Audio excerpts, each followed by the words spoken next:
So hello friends, ఈ వీడియోలో మనం మెజర్మెంట్ ఆఫ్ రైన్ఫాల్ గురించి చూద్దాం. Okay, so first of all precipitation అసలు మనం ఎలా చూపిస్తాం. ఓకే, సో ఎలా మనం చూపిస్తాం అంటే centimetres.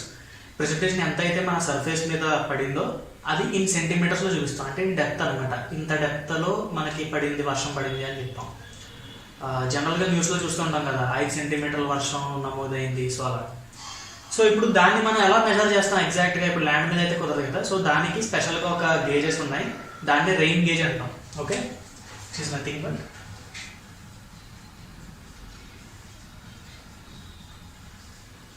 So rain gauge. Gauge అంటేనే ఒక కొలిచేదని అర్థం కదా. సో రెయిన్ గేజ్ ఏంటంటే వర్షాన్ని కొలుస్తుంది అనమాట. ఇప్పుడు ఈ రెయిన్ గేజ్లో వర్షం పడుతుంది. వర్షం పడినప్పుడు అందులో ఎంత డెప్త్ పడింది అనేది మనం తర్వాత వర్షం ఆగిపోయిన తర్వాత వెళ్ళి చెక్ చేసుకోవచ్చు. ఓకే, సో ఇందులో 2 రకాలు ఇప్పుడు రెయిన్ గేజెస్లో. ఒకటి non automatic type, second one వచ్చేసి ఆటోమేటిక్ టైప్. ఇందులో నాన్ ఆటోమేటిక్ అంటే ఏంటంటే ఇప్పుడు వర్షం పడుతుంది. వర్షం పడిన తర్వాత మనం మళ్ళీ వర్షం ఆగిన తర్వాత మనం ఆ రెయిన్ గేజ్ దగ్గరికి వెళ్ళి ఆ రీడింగ్ అనేది నోట్ చేసుకోవాలి. సో ఎంత డెప్త్ అనేది వర్షం పడింది అని నోట్ చేసుకోవాలి.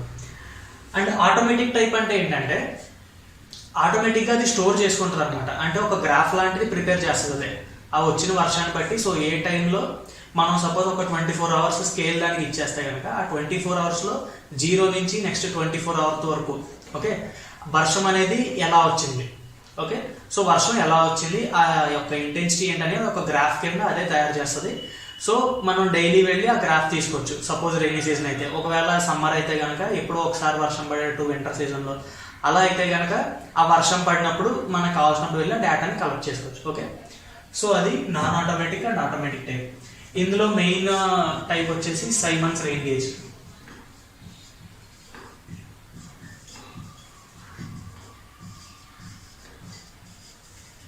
ఓకే, సైమన్స్ రెయిన్ గేజ్ మన ఇండియాలో మోస్ట్లీ యూజ్ చేసేది అంటే గవర్నమెంట్ గేజ్ స్టేషన్స్లో, గవర్నమెంట్ రెయిన్ గేజ్ స్టేషన్స్లో యూజ్ చేసే rain gauge Symons rain gauge. Okay, that is non automatic type.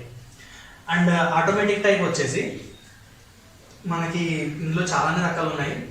అందులో టిప్పింగ్ బకెట్ అని ఒకటి ఉంటుంది.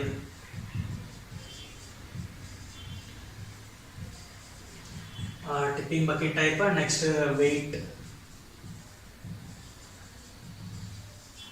Weighing bucket. ఓకే, సో ఇదొక టైప్, ఇదొక type weighing bucket type. So అలాగా non automatic and automatic types. Okay, and next అసలు ఈ rain gauge అనేది మనం ఎక్కడ సెట్ చేయాలి? సో సైట్ సెలెక్షన్ అనమాట. సో రెయిన్ గేజెస్ అనేవి ఎక్కడ పెట్టాలి, ఎక్కడ పెడితే మనకి యాక్యురేట్గా రిజల్ట్ అనేది వస్తుంది. సో అది సైట్ సెలెక్షన్ చేయడానికి మెయిన్గా 5 పాయింట్స్ కన్సిడర్ చేయాలి. సో ఫస్ట్ వన్ వచ్చేసి ఓపెన్ ప్లేస్. అంటే మనం బిల్డింగ్స్ మధ్యలో అలాంటి చోట్ల పెట్టకూడదు అనమాట. ఒక ఓపెన్ స్పేస్ గ్రౌండ్లో పెట్టాలి. అండ్ లెవెల్ సర్ఫేస్ కూడా. This is level surface. Okay, undulations ఎక్కువ ఉండకూడదు అండ్ ఎక్కువ అన్ఈవెన్గా కూడా ఉండకూడదు. ఒక లెవెల్ సర్ఫేస్లో ఓపెన్ ప్లేస్లో మనం ఇది సెట్ చేసుకోవాలి. సెకండ్ పాయింట్ వచ్చేసి distance between the any object. అంటే ఇప్పుడు సపోజ్ ఒక ఓపెన్ ప్లేస్ ఉంది, పక్కన గ్రౌండ్ బిల్డింగ్స్ కానీ లేదా ఫ్యాక్టరీస్ ఏవో ఉంటాయి కదా. సో ఈ రెయిన్ గేజ్ స్టేషన్ పాయింట్ ఎక్కడైతే ఉందో ఆ పాయింట్ నుంచి, ఇది సపోజ్ రెయిన్ గేజ్ స్టేషన్ అయితే ఇక్కడ ఏదో ఆబ్జెక్ట్ ఉంది సమ్ హైట్లో. Okay, so this is the ground level and ఈ హైట్లో ఏదో ఆబ్జెక్ట్ ఉంది, ఒక హెచ్ హైట్. సో ఇప్పుడు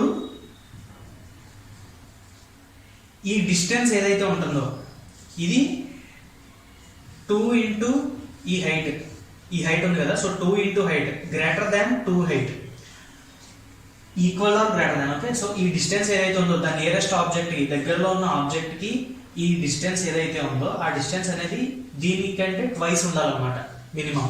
ఒకవేళ సపోజ్ ఆబ్జెక్ట్ చాలా దగ్గరలో ఉంది, అప్పుడు 2 ఇంటూ హైట్ వచ్చేసి ఒక 10 మీటర్స్ వచ్చింది అనుకోండి. బట్ అలా 10 మీటర్స్ పెట్టి వదిలేయకూడదు. మినిమం 30 మీటర్స్ ఉండాలి. ఇక్కడ అదే రాసాం. So not less than 30 metres. ఏ కేసులో అయినా కూడా మినిమం 30 మీటర్స్ ఉండాలి. అండ్ నెక్స్ట్ 30 మీటర్స్, ఒకవేళ ఈ హైట్ అనేది ఇంకా ఎక్కువ అయితే 35, 40, 50 మీటర్స్ వచ్చింది. సపోజ్ ఈ బిల్డింగ్ హైట్ 25 మీటర్స్ అనుకోండి, అప్పుడు 2 ఇంటూ హైట్ అనేది 50 అవుద్ది. 50 అయినప్పుడు ఇక్కడ 30 అన్నారు కదా, 30 పెట్టకూడదు. సో 50 పెట్టాలి. సో అది second point. Next third point ఏంటంటే not on the side of a hill or top of the hill. ఏదైనా ఒక కొండ లాంటిది అలా ఉంటే కనుక దాని టాప్లో కానీ దాని సైడ్లో కానీ పెట్టకూడదు.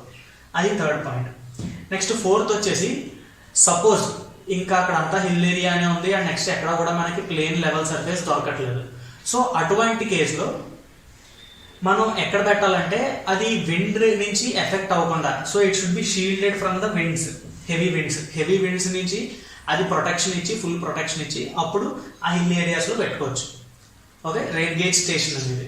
అండ్ నెక్స్ట్ లాస్ట్ వచ్చేసి సపోజ్ ఏదైనా లెవెల్ ప్లేస్లో ఒకవేళ ఎద్దులు లేదంటే ఆవులు లేదా ఇటువంటి యానిమల్స్ వీటి నుంచి మనం ప్రొటెక్షన్ కోసం ఒక ఫెన్స్ లాంటిది సపోజ్ ఏర్పాటు చేస్తే కనుక, సో దానికి కూడా సేమ్ ఈ ఫార్ములానే, it should not be less than 2 into height of that fence. Okay, so ఆ ఫెన్స్ యొక్క హైట్ ఏదైతే ఉందో ఆ హైట్ ఇంచు 2 చేసుకోవాలి. ఆ డిస్టెన్స్ అనేది ప్రొవైడ్ చేయాలి. ఆ రెయిన్ గేజ్ సెటప్ నుంచి ఆ డిస్టెన్స్లో మనం చుట్టూరు ఫెన్స్ వేసుకోవచ్చు. Okay, so this is about the site selection of a rain gauge station. Okay, and next types of the rain gauges, measurement of rainfall. So next వీడియోలో వీటి గురించి క్లియర్గా చూద్దాం. సో సైమన్స్ రెయిన్ గేజ్ ఎలా work అవుతుంది, next automatic type ఎలా work అవుతాయి, మనం గ్రాఫ్స్ అనేవి ఎలా బయటికి తీయచ్చు, సో అదంతా వర్కింగ్ ప్రిన్సిపల్స్ అవి నెక్స్ట్ వీడియోలో చూద్దాం. Thank you. సో ఈ వీడియో మీకు నచ్చినట్లయితే ప్లీజ్ లైక్ చేసి షేర్ చేయండి and subscribe to my channel. ఒకవేళ ఏమైనా డౌట్స్ ఉంటే ప్లీజ్ కమెంట్ యువర్ పోస్ట్స్.